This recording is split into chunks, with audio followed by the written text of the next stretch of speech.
2021-22 முதல் தனி பட்ஜெட் போட்டவர்கள் இன்றைய தினம் 5வது முறையாக வேளாண் பட்ஜெட்டை கிட்டத்தட்ட 1.25 மணி நேரம் சட்டமன்றத்திலே வாசித்து சாதனை படைத்திருக்கின்றார்கள். அதுதான் சாதனை வேளாண் பட்ஜெட்டில்.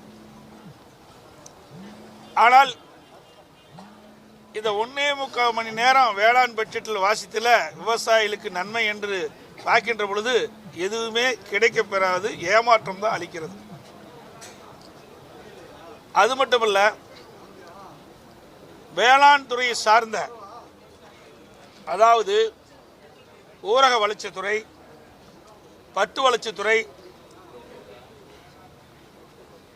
கால்நடைத்துறை, பால்வளத்துறை, கூட்டுறவுத்துறை, மீன்வளத்துறை, வருவாய்த்துறை, தொழில்துறை, மின்சாரத்துறை, நீர்வளத்துறை, பால்வளத்துறை, இப்படின்னு பல துறைகளை ஒன்றாக இணைத்து ஒரு அவியல் கூட்டு மாதிரி ஒரு வேளாண் பட்ஜெட் என்ற ஒரு பட்ஜெட்டை இன்றைக்கு வேளாண் அமைச்சர் சட்டமன்றத்திலே தாக்கல் செய்திருக்கின்றார். இந்த வேளாண் பட்ஜெட்டில் விவசாயிகளுக்கு பயனளிக்கக்கூடிய திட்டமோ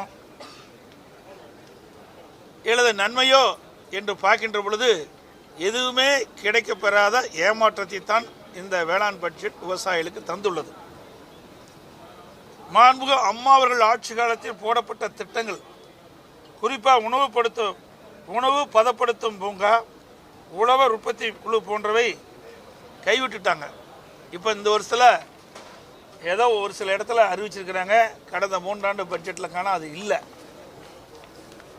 நான் எல்லாம் அந்த இன்றைய தினம் வரை கடந்த 4 ஆண்டுகள், இன்றைய தினம் 5 ஆண்டுகள் திராவிட முன்னேற்ற கழக ஆட்சியில் வேளாண் பட்ஜெட்டில் அது அறிவிக்கப்பட்டதை ஒட்டி அனைத்துமே நான் இந்த நேரத்தில் தெரிவிக்கிறேன்.